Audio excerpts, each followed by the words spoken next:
Una vez, una tarde, llevaba un niño un pollo. Porque yo estoy aquí por mi plata, señor. Solamente me falta ser presidente del Perú.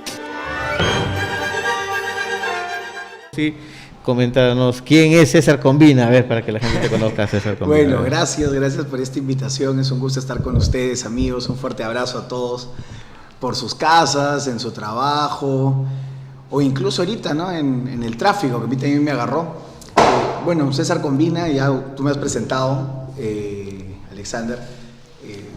Yo tengo, una faceta pública y una faceta privada que mucha gente no sabe, ¿no? Yo soy empresario del sector turismo y también soy catedrático universitario, a eso me dedico, trabajo en el sector privado desde los 18 años y creo que todos los peruanos tenemos que contribuir con un trabajo a nivel político, porque siempre le digo a mis alumnos, ¿no? Los ciudadanos somos políticos por naturaleza, no es de que hay políticos y los ciudadanos por su lado, no, todos somos políticos. Y si tú no eres político y no te involucras desde el nivel municipal, vecinal o dirigencial estudiantil o a nivel de la política nacional, básicamente lo que estás haciendo es regalarle el espacio a otras personas. Entonces yo desde muy joven, la gente piensa que he tenido algún cargo público, solamente he sido congresista de 16 meses y bueno, me he ganado bastantes anticuerpos también por eso, porque soy una persona abiertamente de derecha. Creo que uno tiene que definirse políticamente. Desde la universidad soy socialcristiano, soy alguien que es parte de lo que se conoce como la derecha conservadora y creo que no debemos tener miedo a decirlo y a decir si alguien es de izquierda o de centro o de derecha, porque una democracia se compone por todos esos espacios. Acá nos han acostumbrado a que los que somos de derecha tenemos que estar calladitos y no tenemos que decir nada y no podemos opinar porque al toque te cae al mote de los empresarios. La derecha bruta. Pero si los de derecha son los que más opinan, son los que más gritan. Ahora. ¿Cómo vas a decir eso? No, los que más gritan, los que más hacen marchas, no, ¿eh? Los que más hacen marchas son los de izquierda, al final. No, los que más hacen marchas y no los lagrimean, no les tiran piedra. No creas. Yo sí. Ahora, César, una consulta. He tenido varios golpes. ¿Qué significa ser de derecha conservadora para ti? Mira, básicamente una persona que se alinea con el pensamiento de derecha reconoce 3 derechos fundamentales, que son los derechos que se consagran ya desde John Locke, ¿no? Vida, propiedad y libertad. Si tú crees en eso, ya hay una gran probabilidad de que tú seas del centro hacia la derecha. Después de eso tenemos otra situación que viene con la revolución industrial, que es el capitalismo. Nosotros creemos en la economía de mercado. ¿Qué quiere decir eso? ¿Qué quiere decir eso? Que nosotros no creemos que se deba colectivizar la riqueza. La riqueza es individual, se genera de forma individual y hay formas, que lo explica muy bien Adam Smith, de cómo generar el valor común en un sistema de mercado. Ahora, yo soy socialcristiano y por eso soy conservador, en donde hay una visión en donde la familia es el centro de la acción pública. Entonces, no puede haber un político conservador que diga,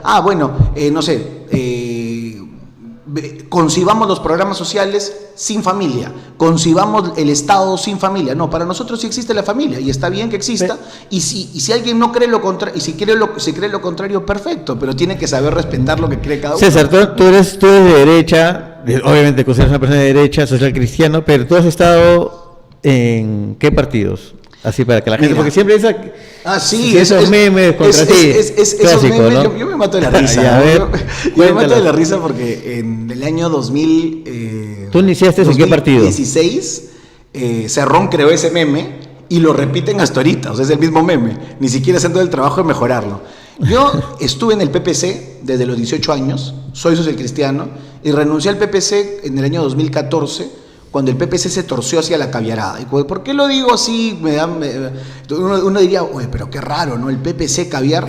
Sí, señores, la secretaria de ideología del PPC fue Marisol Perestello, una persona que abiertamente cree... ¿Qué es ser caviar? Acá está pregunta...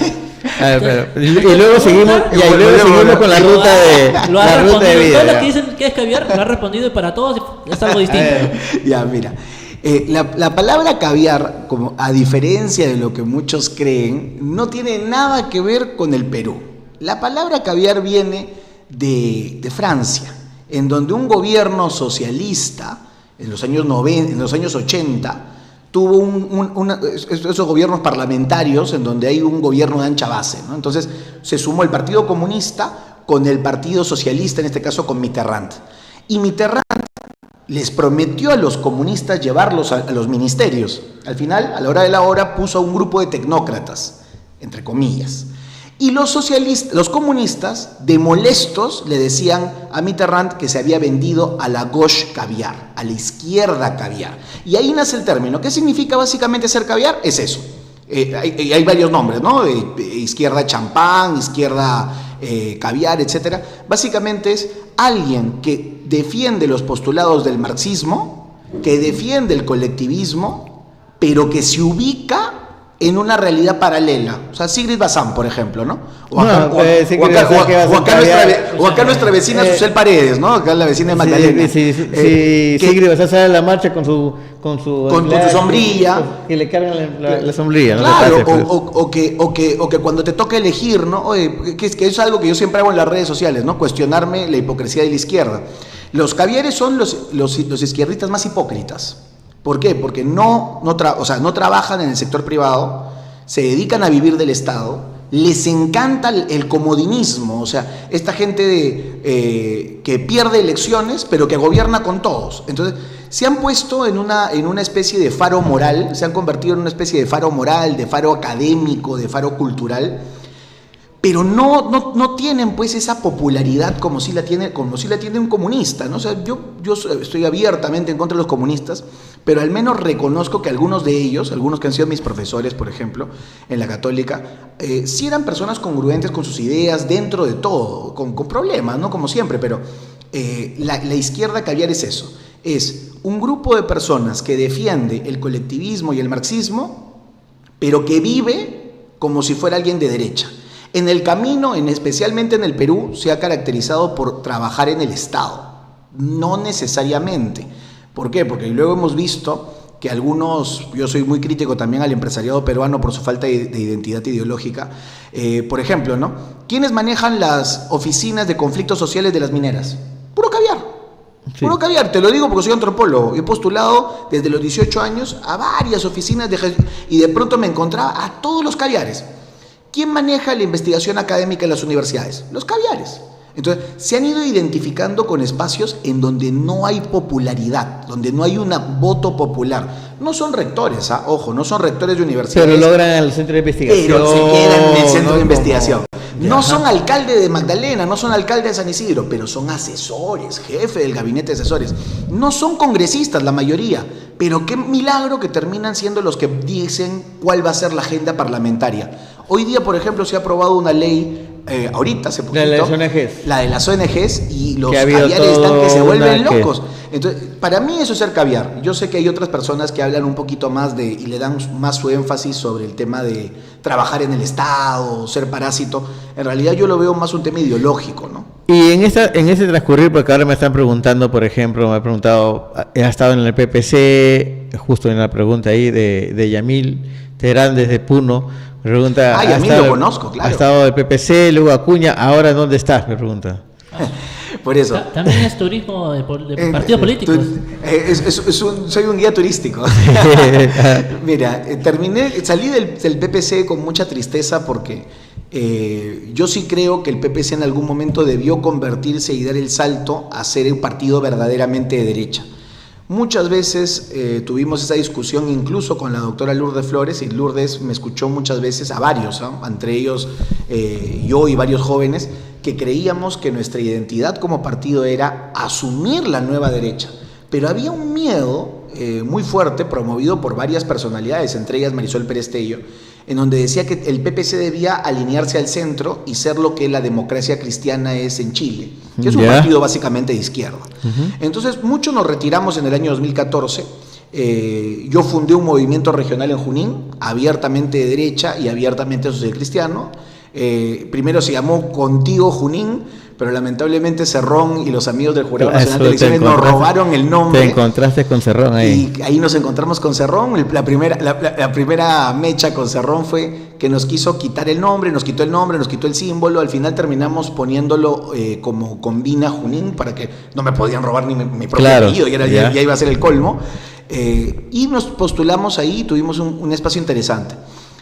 Luego yo recibo la invitación de Alianza para el Progreso para postular al Congreso. Yo no he sido un dirigente de APP, ¿No eres militante? No conozco a muchos. En Junín yo no fui el dirigente regional, yo no fui miembro de un comité, yo los quiero mucho, a muchos de ellos que son muy buenas personas, pero a mí me invitaron como movimiento regional. Nosotros tuvimos una cuota parlamentaria en esa lista. Es una alianza. Una alianza política para 2 periodos electorales, y se cumplió para el 2020 y 2021. Posteriormente, además, César Acuña se alineó a Pedro Castillo y nosotros rompimos abiertamente la alianza y yo me retiré. Yo no tengo ningún problema con los de APP, más que los problemas políticos que podría tener cualquier ciudadano, ¿no? Pero un tema personal así no tengo. O sea, puedes viajar a La Libertad, Trujillo, pues tranquilo. Bueno, es que no sé, porque justamente el problema ya es para todos los ciudadanos, ¿no? Luego me invitó Fuerza Popular a postular a la alcaldía de Lima. ¿Por qué? Porque queríamos hacer un esfuerzo de poder unir las candidaturas. En realidad... ¿Pero cómo así con Fuerza Popular? O sea, de Acuña, Fuerza Popular. Es que, mira, en el caso de Lima... A la alcaldía de Lima. En el caso de Lima Metropolitana no hay movimientos regionales. Entonces, nosotros teníamos que tocar algunas puertas y tocamos varias. Tocamos la de Renovación, la de Avanza País, la de Fuerza Popular, para promover, no para que yo sea candidato, para promover un frente y que ellos tengan un solo candidato a la alcaldía de Lima. Al final eso no se dio. De hecho, yo iba a postular con Fuerza Popular y yo mismo dije, si me postulo, al final vamos a dividir el voto y vamos a seguir en lo mismo. Y renuncié a mi candidatura y postulé a la alcaldía de San Isidro, con Fuerza Popular como invitado. Y bueno, posteriormente intentamos inscribir Cambio Ciudadano, que era el objetivo, siempre fue el objetivo, inscribir nuestro propio partido. Lamentablemente, pues ahí Salas Arenas nos jugó sucio. Bueno, tenía el poder. Pero también ahora ya estás en conversaciones, me imagino, con otros partidos para... Sí, me ha invitado a Avanza País, a nosotros, a los dirigentes de Cambio Ciudadano. Sí, con el tren. Nos ha invitado y bueno, sí, al menos tenemos la certeza de que se está alineando un grupo de derecha ahí. En el Perú hablar con Alison. Con Fernán Altuve, con Adriana Tudela, con Philip Vázquez. Pero Alison no se está yendo. Alison se acaba de sumar para la alcaldía de Lima, probablemente como precandidato. ¿Y tú te irías para...? Nosotros estamos viendo el tema del 2026. Porque aquí ya te ha mandado Zaida Clara, Antonio López... Te ha mandado, Lince te apoya, dice. Luego Julio César, Elisa Verano, San Juan de los Briganchos te apoya. O sea, ya está ya. Bueno, yo sí estoy. Hay políticos que duermen 4 años y que luego aparecen, ¿no? Yo sí estoy en una campaña permanente. Sí, eso sí, por eso estás acá. Eso es lo que, por ejemplo, en Junín no entendían, ¿no? O sea, en Junín, incluso grandes personalidades que en un momento me miraban como, oye, este chibolo que hace acá, porque recuerda que yo postulé con 25 años al gobierno regional, o sea, fui el candidato más joven del Perú. Y Nidia Vilches, cuando terminó la campaña, me acuerdo, me dijo, ¿y tú te vas a ir a Lima? Y le dije, no, yo voy a continuar y voy a escribir un movimiento regional. Hoy no, me dice, ¿cómo? ¿Vas a continuar en campaña? Te vas a desgastar. Bueno, yo caminé casi 8 años en la región Junín y por eso al final pude enfrentar a Cerrón de tú a tú en una elección donde nosotros sacamos casi 200,000 votos. Entonces, sin plata, o sea, solamente caminando, conversando con la gente. Y por ejemplo, aquí en Lima y en el Perú lo que tenemos ahorita son varias bases de Cambio Ciudadano que se han sumado a Avanza País. Y tenemos, por ejemplo, un gran trabajo con ellos, ¿no? Por ejemplo, en Chincha, en Ica, en Lima Provincias, en Junín, acá también en Lima, estuve en San Juan del Lurigancho, ayer estuve en San Isidro, tenemos una base muy grande en San Isidro. Entonces estás recorriendo Lima para poder llegar a un nivel de poder generar una alianza que ya se define dentro de poco también, ¿no? Sí, mira, a mí lo que me gustaría sería que Avanza País tuviera una base de derecha, que lamentablemente pues con la fragmentación política que estamos viviendo, soñar con pasar el 5% me parece ya bastante optimista, ¿no? Entonces, ¿Pero Avanza País es de derecha? Avanza País actualmente se define como un partido de centro derecha. Y yo creo que poco a poco con las personas que se están sumando se está yendo un poquito más a la O derecha. sea, si su precandidato presidencial es Philip Butters, creo que... Pero lo que pasa de izquierda. Lo que pasa, no, de izquierda no, pero lo que pasa es que hay muchos que se definen soy de centro, ¿no? Y se ponen así como que ni derecha ni izquierda, y que para mí es una mentira al final. Porque... Por eso, o sea, tú puedes, o sea, eso es otra cosa que también sería interesante comentar a raíz de lo que tú preguntabas de qué es ser de derecha, qué es ser caviar. Hay mucha gente que piensa que la no definición es el centro. Al contrario, el centro es lo más definido político. ¿Por qué? Porque o sea, la revolución industrial nos marca a nosotros como mundo a nivel político. Nace pues el marxismo defendiendo el proletariado, sí, los intereses del capital, los intereses de la libertad, de la familia, llamado en un momento agrarista, conservador, se consolida en la derecha. Y en el centro, la Rerum Novarum, por ejemplo, los humanistas, personas que no se alineaban a ninguno de los dos sectores, marcan una pauta. Entonces, el centro es recontra anticomunista. Y de hecho, Konrad Adenauer, por ejemplo, cuando recuperó Alemania después de la Segunda Guerra Mundial, sí, él era un franco anticomunista. Y en todos lados de Europa ocurrió eso.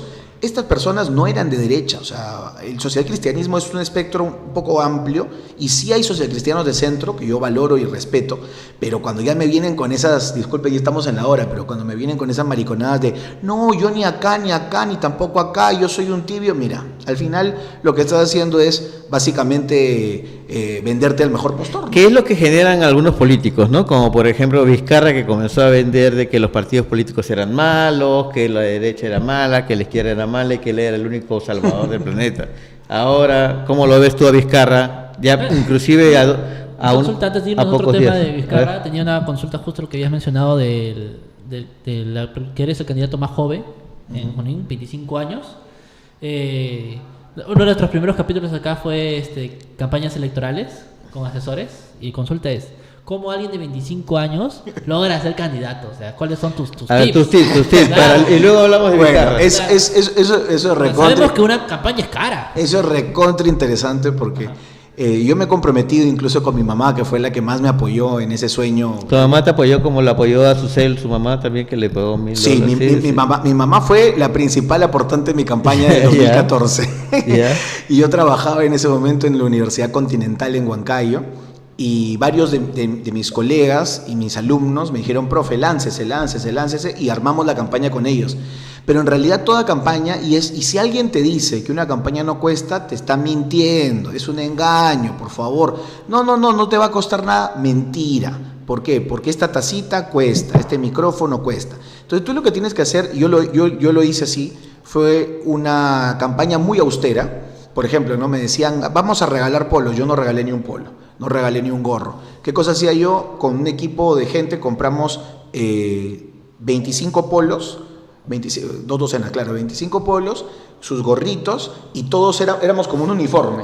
Entonces nos veían una manchita ahí con nuestros colores y ya sabía, esta combina. Salían en bloque. Y luego volantitos. Y hay un secreto, acá para los que quieran hacer campaña. Dinos el secreto. Un tip.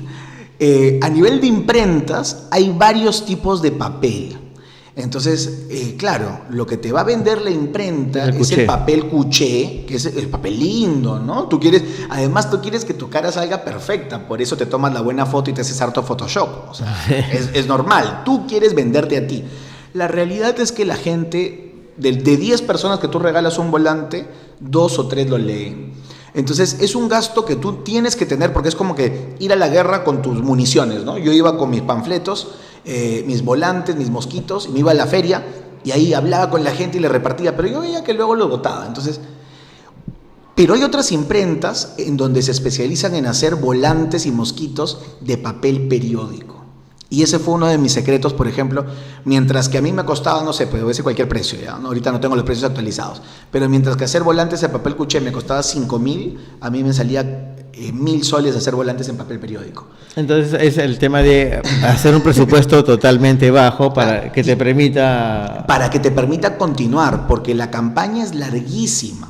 Entonces, lo que tenemos los jóvenes es energía. Entonces yo caminaba, siempre con mi celular, que ahorita está destrozado por mi hijo, yo tengo mi contador de pasos y, por ejemplo, en Junín yo lograba caminar 30.000 pasos al día.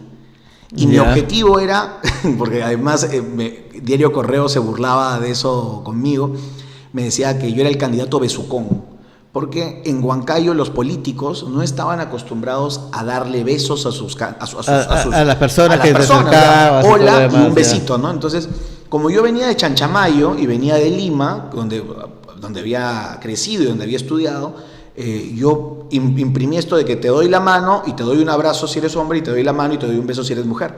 Y la gente, se burlaban de eso y decían, el candidato besucón. Entonces yo decía, tengo que estrechar 1000 manos al día. Y yo me metía a los mercados, me metía a la feria. Y no era una campaña muy grande, pero sí, más cercana, más humana. Sí tengo que decir que sí hubo gastos, porque si no sería mentira. Y de hecho fui uno de los pocos que hizo ¿cómo se llama? Su resolución de gastos ante el Jurado Nacional de Elecciones, porque cuando la gente está en campaña dice que es más papista que el Papa, y a la hora no dice tiene nada que terminar de la plata. Informe de gastos. Ya, pero entonces, bueno, volviendo ya más al tema actual, porque ya hemos hablado mucho de la historia de la vida de César, pero en el tema actual, por ejemplo, hemos sentido este golpe a los partidos políticos, ¿no? Obviamente, y aquí entra también en Fujimori en el año 2000, cuando cerró el Congreso, lo hizo criticando a los partidos políticos. Para Vizcarra es una medalla haber cerrado el Congreso, ¿no? Creo que en tu gestión como congresista tuvieron que... Yo fui complementario y ahí vacamos a Martín Vizcarra. Y ahí marcaron a Vizcarra. ¿Y cómo lo ves ahora que ya...? Mira, hay una frase de la Revolución Francesa que creo que se ha cumplido el día de hoy. Y la historia, por eso es tan importante que nosotros estudiemos historia. No importa si hay veces nos gusta o no nos gusta, pero siempre es importante tener claro la historia, porque la historia se repite. Es como 100 años de soledad, es cíclica. Y en la Revolución Francesa, cuando se comenzó a empoderar a las cabezas que decidían todo, cuando van a matar a una de esas cabezas que se opuso, él da una frase antes de que le corten la cabeza con la guillotina que dice: la revolución se comerá a sus hijos, así como Zeus se comió a sus hijos. ¿Y qué cosa quería decir eso? Que tarde o temprano eso de endiosar a un grupo de personas, que ellos son el camino, no las ideas, no un partido, no una ideología, sino personas, termina por ser contraproducente siempre. Y mira lo que ha pasado hoy día. Todos los que endiosaron a Martín Vizcarra, hoy día, Salaverry, 8 años de cárcel y 5 años de inhabilitación. Salvador del Solar, 10 años de inhabilitación, 5 años de inhabilitación, y Martín Vizcarra, 10 años de inhabilitación. O sea, la revolución lagartista se terminó por comer a sus propios hijos. ¿Y tú crees que esto, cuando pase al pleno, tenga la misma cantidad de votos que ha tenido el día de hoy? ¿O tú crees que por ahí hayan algunos que se estén ya negociando para salvarlo? Hay varios que de por sí no podemos contar, ¿no? Por ejemplo, el bloque de Bermejo, donde está Susel, donde está Sigrid, o incluso el bloque de Podemos, donde está Chabelita, ¿no? O sea, son bloques en donde tú no puedes decir absolutamente nada. Ese bloque de Chabelita en Podemos es un caso. Esos sí son pegados con baba, o sea, tú no sabes qué cosa va a pasar. Pero lo que sí podemos decir es que Martín Vizcarra no tiene capital político para ofrecer. Plata quizás sí, porque tiene mucha plata, pero capital político no tiene para ofrecer. Y ahorita hemos entrado ya en un momento preelectoral. Sí. A los congresistas los vamos a ver, amigos. Ese congresista que nos dijo que mejor nosotros comamos alfalfa, el congresista Montoya, les apuesto que a partir del próximo mes viene bronceadito de la playa y con sonrisa. ¿Por qué? Porque ya comenzó la campaña. Efectivamente. Luego, el Valdemar Cerrón, que quería que le paguemos su buffet de 1.900.000 soles al año, ahora va a venir a hablar del pueblo. Vas a ver que también va a salir el tema de la Asamblea Constituyente, porque ya están en campaña. Entonces, como están en campaña, yo no creo que salgan. Pero ahí también la gente tiene que evaluar, ¿no? Porque, por ejemplo, tiene una Chabelita que salió con todo el discurso de izquierda por todo Perú, y ahora la ves con Podemos, con Luna, ¿no? Entonces te dices en que la gente ya no va a volver a votar por Chabelita. No sé, es que estará buscando Chabelita, de repente pensará. La gente pensará. Por favor. es que justamente ese es el tema. O sea, nos ha tocado un Congreso que, aunque hay 4, máximo 3 excepciones diferentes, es un Congreso de porquería. ¿Quiénes son las 3 excepciones? Mira, para mí honestamente, Adriana Tudela es una excepción. Me parece que sí es una muy buena congresista. ¿Aún con el tema de los malls? Creo que ese tema fue un momento, un contexto pésimo en donde ocurrió un proyecto de ley. Pero sí, yo sí tengo clarísimo que un proyecto de ley no quiere decir que la ley esté vigente. Entonces, sí hubo quizás una mala presentación. Yo he sido presidente de la Comisión de Producción y, por ejemplo, ahí quienes en un momento también me comentaron este tema de las revisiones, de la defensa civil, etcétera, fueron básicamente los conglomerados comerciales, o sea, no los centros comerciales, sino, por ejemplo, las Malvinas. Entonces, creo que quizás en ese momento ocurrió lo que tenía que ocurrir y pucha, qué pena por Adriana porque fue un mal momento, pues así ocurre, es una coincidencia nefasta. Pero sí es una buena congresista, ha producido leyes interesantes, siempre dice lo que cree y creo que sus electores se sienten contentos. Otra congresista que a mí personalmente no la conozco mucho, pero he visto algunas intervenciones interesantes de ella es Patricia Juárez. Me parece que sí es una buena congresista. Y otro congresista que pese a que yo he sido muy crítico a que qué cosa hacía pues en APP, Roberto Quiabra, me parece que sí ha hecho una labor interesante desde el inicio, por ejemplo, votando por la vacancia, oponiéndose a lo que dice su bancada. Y también en esa bancada puedo rescatar que creo que todos hemos visto su labor en un momento como presidente del Congreso, de Lady Camones. Mira, yo me quedaría con esos 4. ¿Lady Camones? Sí, a mí me parece que ha sido una buena congresista. Sí, ¿y Pati Chirinos?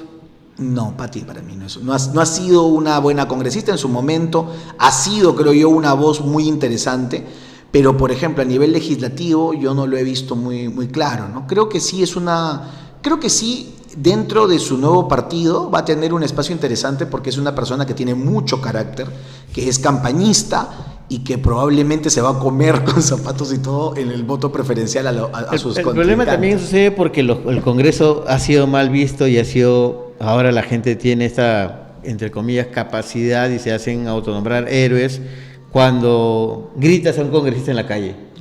¿No? O le sacas algo, por ejemplo, a Muñante le han sacado una cosa que además es ridícula porque Alejandro Muñante, nos caiga bien o nos caiga mal, es una persona bastante coherente con sus ideas, es una persona que le ha dicho a sus electores qué cosa va a defender, lo está defendiendo y no importa, o sea, yo como decía hoy día, ¿no? Me solidarizo con él porque no es justo que te hagan eso. A mí, en ese momento no había tanto internet, ¿no? Pero en la campaña del 2018, Cerrón me sacó hasta 4 portadas de diario regional diciendo de que yo era homosexual.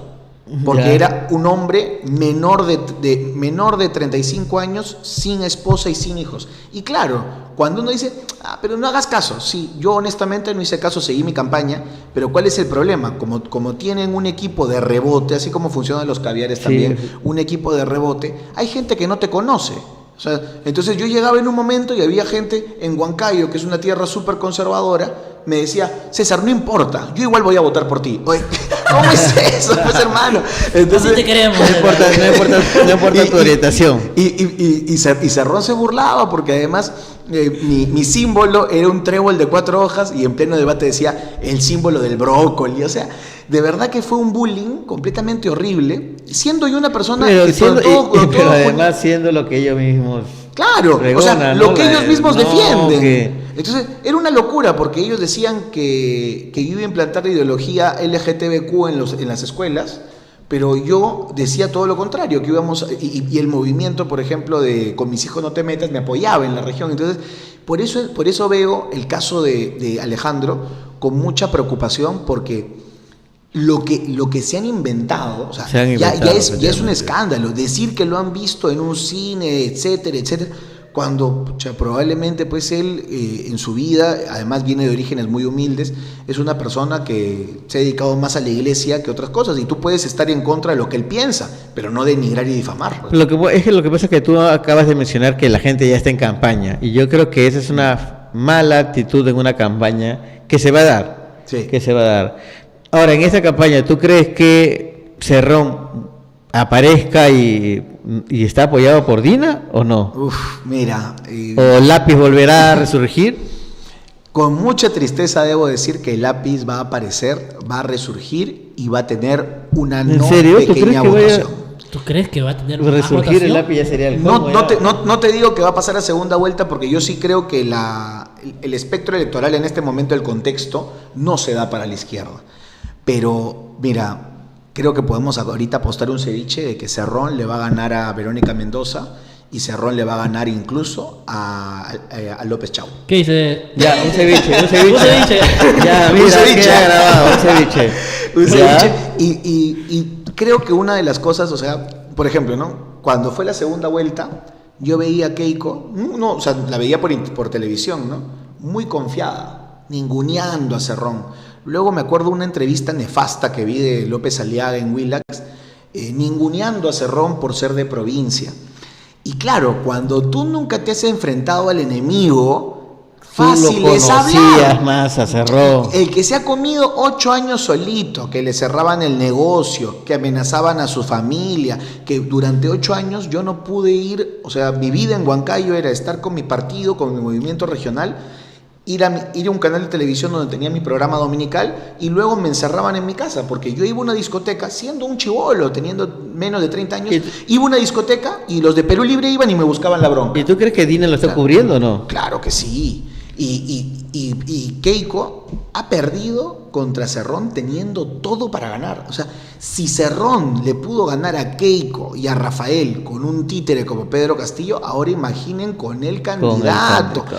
Al enemigo nunca hay que minimizarlo. El enemigo es grande, pisa fuerte y tiene más experiencia política que Keiko, López Aliaga, Hernando de Soto y Pedro Castillo. Yo creo que Cerrón va a volver, va a aparecer, no lo van a tocar y va a poder postular. ¿Cómo orden de captura? ¿Cómo va a poder postular? Ahí hay un tema. Él tenía 2 procesos con inhabilitación y sentencia. Efectivamente. Esos 2 procesos, los patriotas de la región Junín fuimos los que durante 10 años hemos estado detrás de esos procesos, apoyando a la fiscalía, promoviendo las denuncias con consejeros regionales, etcétera.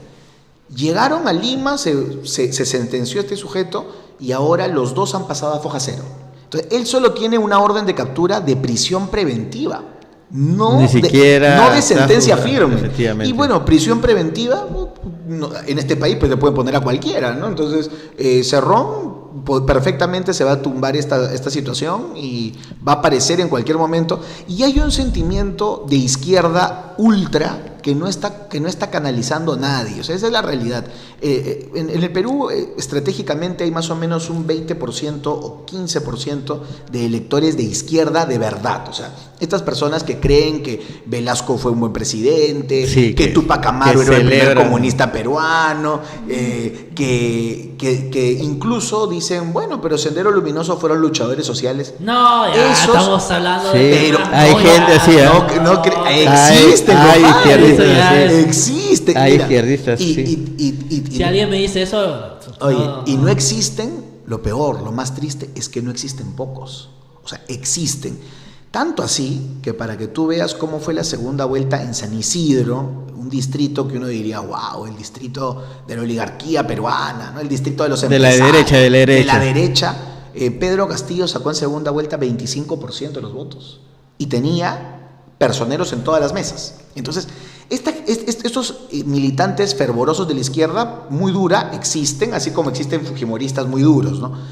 Pero nadie lo está canalizando. Tú escuchas pues a Verónica Mendoza y es una mazamorra. Escuchas a López Chau y al tío le va a dar, ¿cómo se llama? Soroche, apenas pise Huancayo o Huancavelica.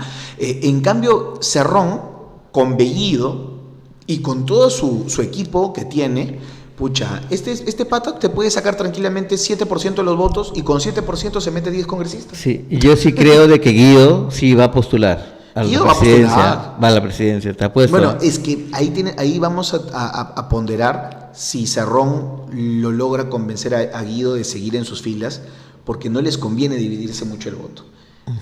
Muchos de ellos se fueron con Antauro, y mira, Cerrón fue uno de los que le ha cortado la cabeza a Antauro, porque sabe que se divide su voto. Los que han quedado son los caviares barranquinos, pues, o los intelectualoides como Alfonso López Chao, que dice: yo voy a revivir el pasado frejolito, compadre. El voto de la izquierda está pues en Puno, está en Huancayo, está en el magisterio, donde está en esa los gente sindicatos, no conoce a Frejolito porque donde nunca ha sido nadie alcalde. se acuerda quién fue Frejolito, pero sí podría parecer un líder carismático de ultra izquierda, que con mentiras pueda decir, por ejemplo, hagamos una asamblea constituyente. ¿Y quién crees que sea el candidato de la derecha?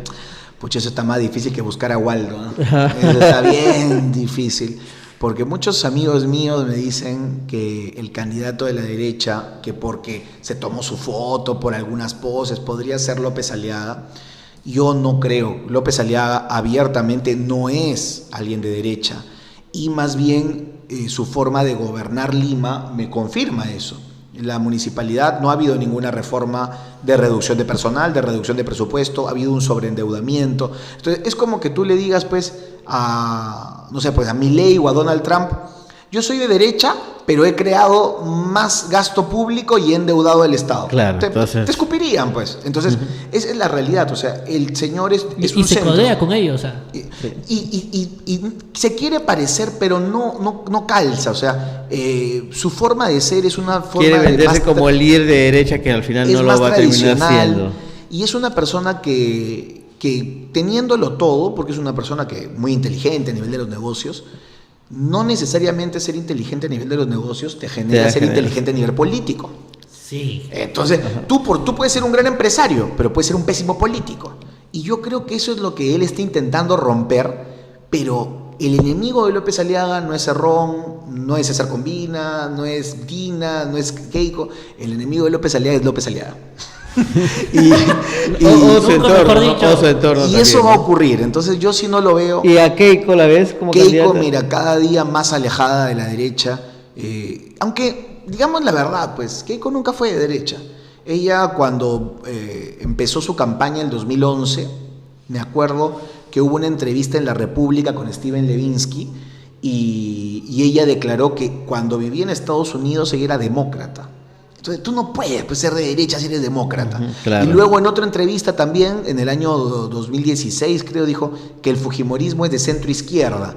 Entonces, cuando tú ves que no se opone al aumento de impuestos, que no se opone al aumento de la burocracia, que cuando le toca manejar el Congreso se ha codeado con comunistas, pero no solamente eso, les ha dado poder, los ha empoderado, Ha llegado y además ha llenado el Congreso de Ejecutivo. su misma gente. Entonces, básicamente es una caviar no marxista, ¿no?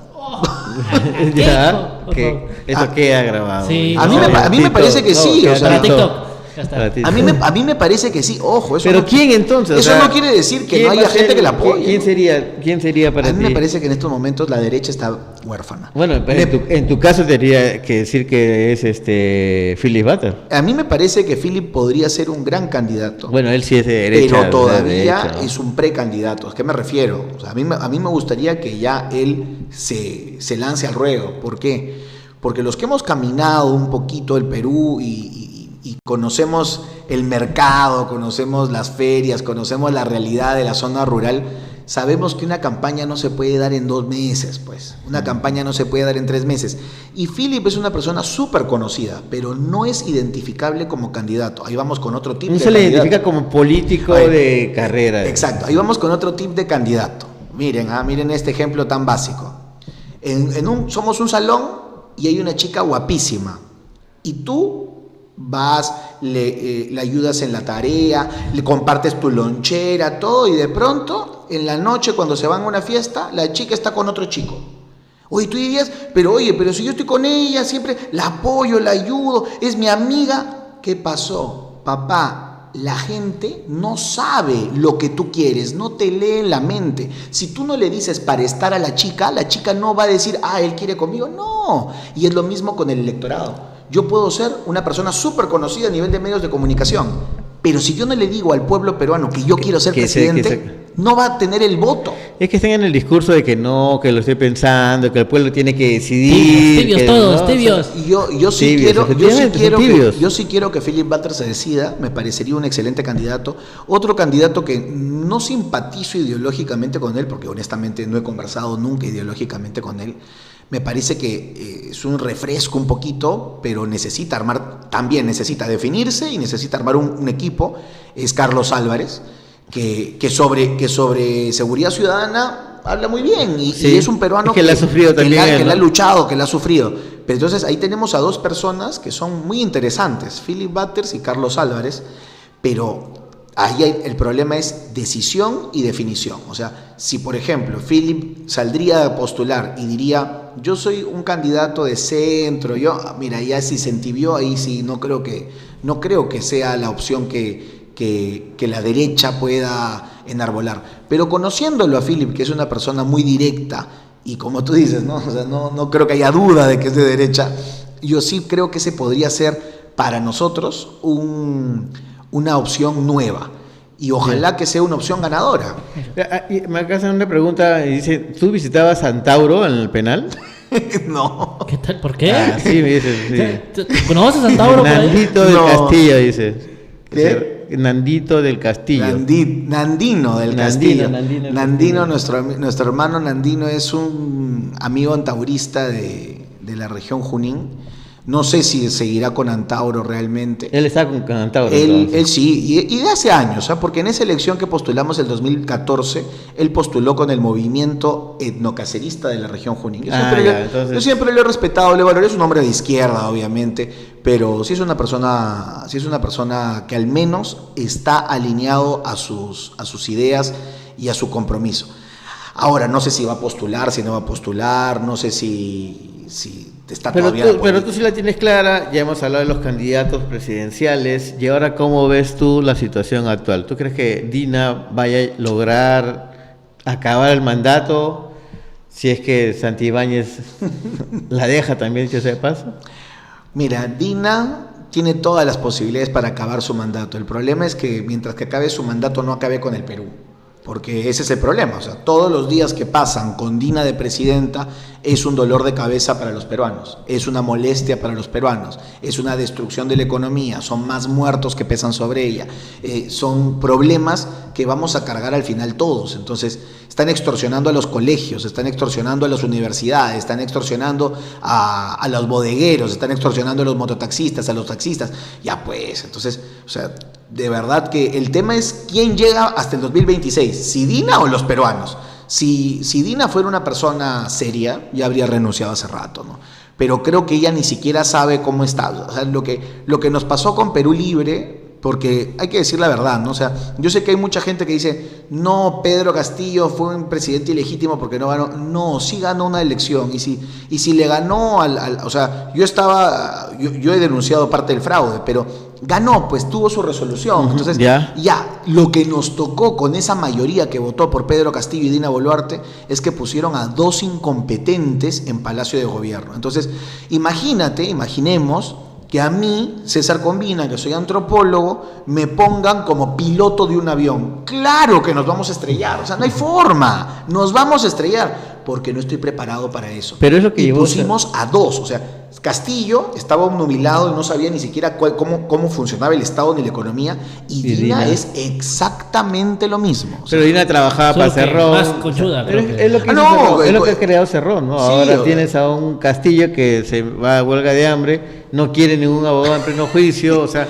no lo entiendo ahí. Mira, el caso de Castillo creo que va a ser una situación muy emblemática, porque Castillo va a terminar preso por su no sé, vamos a decirlo, pero por su estupidez. O sea, es la realidad. Él va a terminar preso por no defenderse, él va a terminar preso por hacer pataleta, él va a terminar preso por sus indecisiones. Es claro que él ha cometido delitos terribles, o sea, los que hemos denunciado el financiamiento ilícito de campañas, el tema de los sobrinos, el tema de Zarratea, la venta del biodiesel y la venta de cargos públicos en Petroperú. O sea, hay temas para que este pata se vaya 1000 años preso, pero la Fiscalía y el Poder Judicial le han dejado lo de rebelión en bandeja de plata, y para colmo, se pelea. Entonces, no tiene sentido. Lamentablemente. Sí, y es lo que la gente ha votado. Lamentablemente ahora la gente dice, yo no voté por Castillo, ¿no? Yo no voté por Dina, pero ahí te vino, pues. Te vino el combo vino así. ¿Tú de verdad crees que hubo fraude en las elecciones? Mira, aunque todos los medios internacionales, todos dicen que no hubo. Mira, para mí sí hubo fraude, pero entendamos el nivel de fraude, ¿no? O sea, no hubo una directiva nacional para cambiar el voto poniéndonos el Chavo del 8 a las 3 de la tarde. Eso no existió. No existieron, no sé, pues, personas armadas que hayan entrado a los locales de votación obligando a la gente a votar por otro partido. No. ¿Qué cosa ocurrió? Ocurrió una situación de desgobierno y de caos electoral que fue aprovechada de muy inteligente manera por Perú Libre. Por otro lado, hubo negligencias de los entes electorales. Entonces, no es de que los entes electorales promovieron un fraude porque quería que gane Castillo. No, generaron un fraude por su falta de acción. O sea, la RENIEC no depuró el padrón. Es la realidad. Se murieron como 100.000 peruanos en pandemia y los 100.000 aparecían para la votación. No depuró el padrón de domicilios, que todavía hace que San Isidro, por ejemplo, un distrito muy céntrico, tenga la tasa de no votación, la tasa de ausentismo más alta del Perú. Y todo el mundo dice, qué malos los sanisidinos. No, es que en San Isidro viven 50.000 personas, pero tenemos un padrón de 75.000. ¿Por qué? Porque hay golondrinos y en muchos distritos del Perú existen y no se han depurado. Luego, los locales de votación se abrieron y se abrieron mal. La gente no quería colaborar siendo miembro de mesa. ¿Y qué pasó? Entraron los del magisterio que estaban pues con Pedro Castillo. Luego,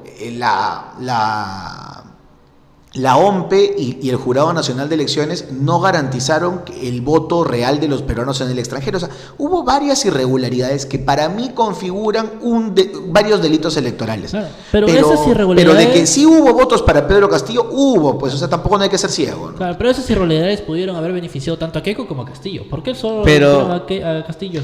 Porque tenía organización y porque tenía además mucho dinero atrás. Me estás diciendo que el que mejor organiza es Cerrón que Keiko Fujimori. Sí, claro, se la lleva de encuentro. Keiko honestamente tiene muchos votos, Keiko honestamente no tiene para mí la menor idea de cómo se genera un proceso electoral.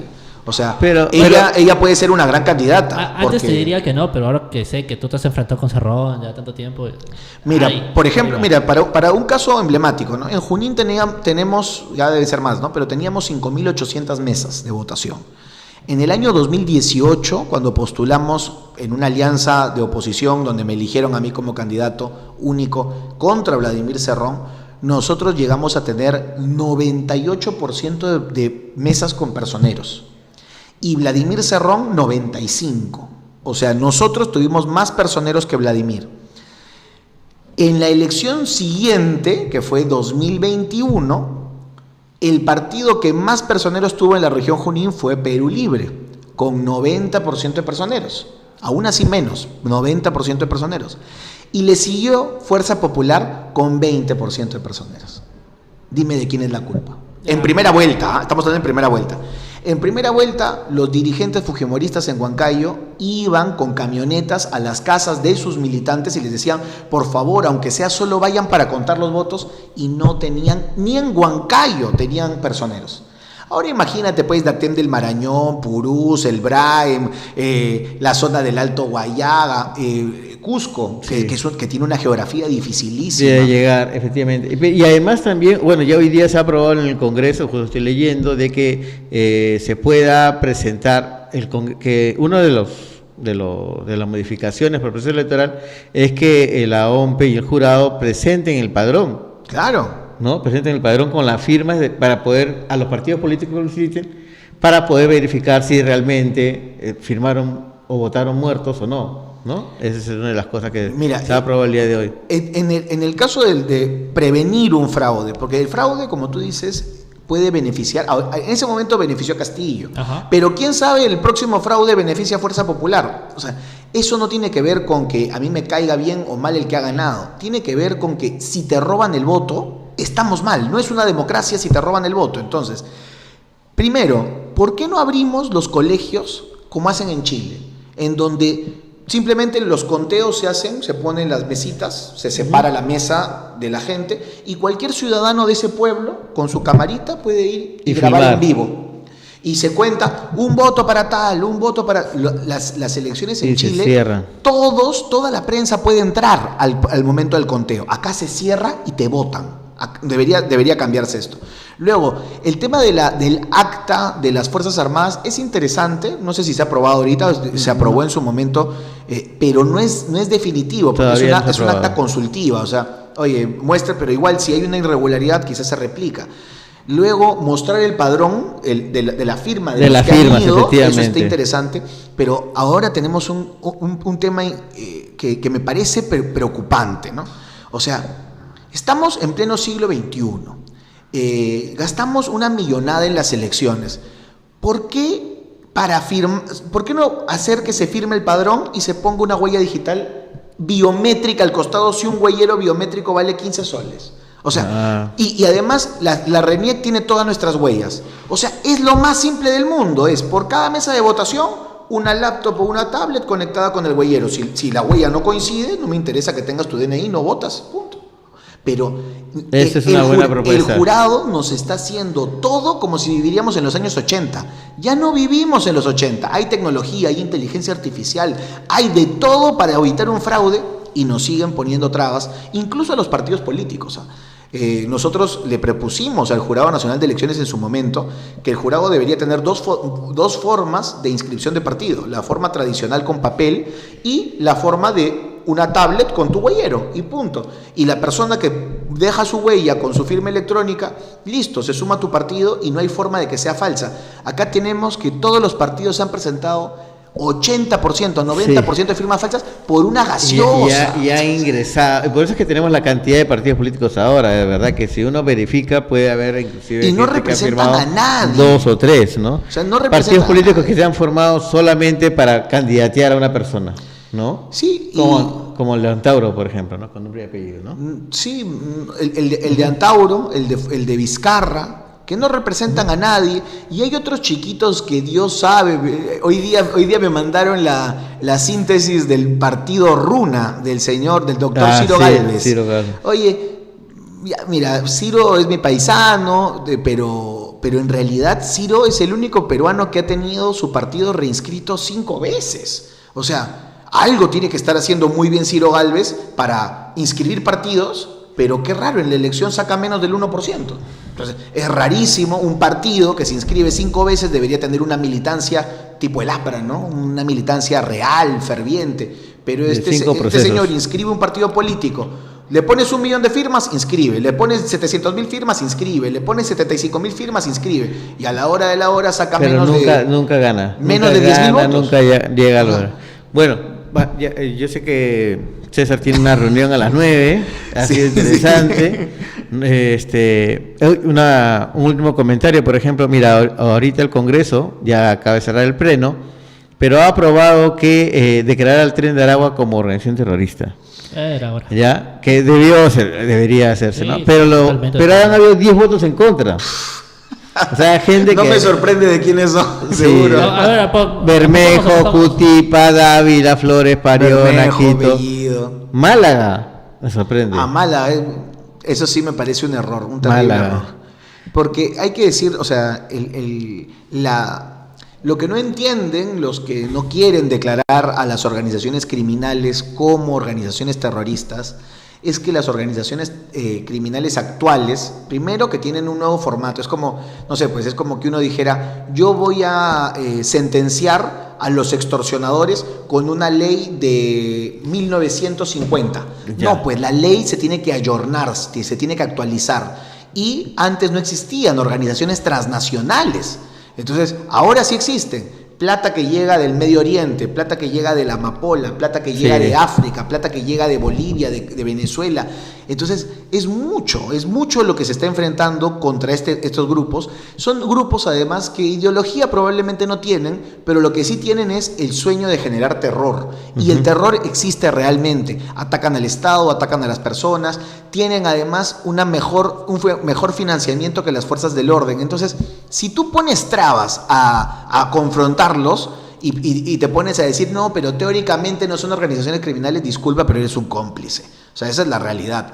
Tú en estos momentos no puedes caer en la pantomima de los derechos humanos, no, de acuerdo a la teoría del diccionario de la Real Academia Española, no. O sea, quien no quiera declarar al Tren de Aragua es probablemente alguien que está muy confundido o que no le interesa el Perú, ¿no? Bueno, en este punto estás muy de acuerdo con Marisol Perestello, que también tenía así, cuando vino a entrevistarnos, cuando vino a la entrevista acá, Marisol también tenía un punto de vista similar al tuyo. Bueno. Pero lo que pasa probablemente, es que el ministro de Justicia ya conoce más el tema. Claro, o sea, es en esa línea, ¿no? Claro, o sea, depende, ¿no? Porque sí. yo sí, o sea, es que cuando uno analiza el derecho, no puede ser un derecho estático. El derecho va cambiando. En eso quizás vamos a coincidir con varios, pero por ejemplo lo que sí no coincido con Marisol es su devoción pues a la Corte Interamericana de Derechos Humanos, a la OEA, su sometimiento a la agenda globalista, ¿no? Entonces, claro, a nivel de Tren de Aragua, como te digo, probablemente hasta la izquierda esté de acuerdo con declararlos. A mí me sorprende que Málaga haya votado en contra de. Todavía en la Qué coyuntura raro, me parece algo que vimos, creo que todos estaríamos de acuerdo. Me Sí, parece efectivamente. muy extraño y quizás ha sido, mira, puede darse, quizás ha sido un tema por algunas cositas. Hay veces en el Pleno, La negociación. cuando se dan algunos dictámenes y, por ejemplo, ¿no? Ha pasado, a mí me ha pasado con algunos colegas, se aprueba un dictamen en mayoría y un dictamen en minoría. Entonces, el dictamen en minoría, ¿cuál es la única opción que se vea en el Pleno? Si el dictamen en mayoría no gana. Entonces, claro. los que hay veces votan en su dictamen en minoría, que pueden ser 5, de berrinchudos, votan en contra del dictamen, aunque sea bueno. Porque luego tienen su sueño de que su dictamen sea visto. No sé, pues quizás puede pasar, yo no estoy muy informado del caso, pero creo que todos los peruanos sí tenemos que unirnos contra la delincuencia, porque la delincuencia está asesinando más personas que el terrorismo en los años 80. Y inclusive ya hay policías involucrados, ¿no? A sereno que lo han baleado en Así es. Comas, que llevaba la información de dónde estaba el monstruo, imagínense, ¿no? Antes de irme, una de las cosas que nosotros propusimos a la población cuando recolectamos las firmas para la inscripción de nuestro partido Movimiento Cambio Ciudadano fue de que todos los servidores del sistema de justicia, desde el policía, fiscal, juez, tengan que firmar apenas asumen su cargo una renuncia expresa a los derechos del secreto bancario y el secreto de las telecomunicaciones. No es posible que se tenga que pedir permiso a un juez y jalar a un fiscal para intentar ver quién de los policías mató a este serenazgo, por ejemplo. Se van a demorar tanto, así como cuando estuvo policía con el feminicidio. O sea, no puede. Si tú eres una persona que quieres hacer cumplir la ley, tienes que dar el ejemplo tú. O sea, tienes que renunciar, porque tiene que haber transparencia total. Solo con la transparencia total la gente buena se queda y la gente mala se va. No podemos nosotros estar con los infiltrados de la caviarada, del Tren de Aragua, de los extorsionadores, del comunismo, de los terroristas, en todo el aparato de justicia. Lamentablemente, pues, eso sí es una de las cosas que está pasando ahora en el país, y por eso tenemos un ministro que yo sí considero que debería renunciar. 100%. Sí, de verdad. Y si no, ser censurado. Pero este Congreso pues faltan pantalones. No quiere censurar. Bueno, ya hemos tenido a César Combina, que esperamos tenerlo porque ha sido corto realmente esta conversación. Con César ha quedado bastantes cosas en el tintero. Y esperamos tenerlo pronto, César. Estás invitado nuevamente. Ya para temas más de coyuntura. Sí, efectivamente. Y ya como candidato, quizás, no sabemos, porque en abril ya se convoca a elecciones. Así que ya tiene que ir definiéndose. Y bueno, yo honestamente, en estos momentos de mi vida estoy en una etapa un poco más de una batalla cultural más que de una batalla política. No es que me muera por ser candidato a congresista o ser candidato a alcalde o ser candidato a presidente, porque creo que ahorita lo hago en el TikTok todos los días. Mi compromiso es intentar abrirle la mente a la gente, ¿no? Y ojalá que la convocatoria de elecciones haga también que muchas personas que están dudando entre postular y no postular, y que son buenas personas, se postulen. Hago un llamado expreso pues, a Philip Butters, ¿no? Pero también a otras personas que están en varios partidos y que son gente decente, pero que está mira, no sé si me postuló. A mí hasta el aporte, por ejemplo, de Carlos Añaño en un momento yo pienso radicalmente contrario a él, pero dije, bueno, al menos va a refrescar una campaña. Pero si en abril la mayoría de personas que podría hacer algo no se mete, ahí sí vamos a tener problemas. Vamos a ver, y además dejamos las sillas para que otras personas que no deberían de estar terminen ganando elecciones y tendríamos nuevamente quejándonos de un Senado y ahora de una Cámara de Diputados, de nuevos presidentes también y próximamente gobiernos regionales y gobiernos locales, ¿no? Así que hay mucho pan por rebanar. Gracias, César, por aceptar la invitación y esperamos tenerte pronto también por acá. Así que esta ya es como tu casa. Gracias, amigos. Gracias por consumir política en Alto en Política. Alto en Política. Alto en Política.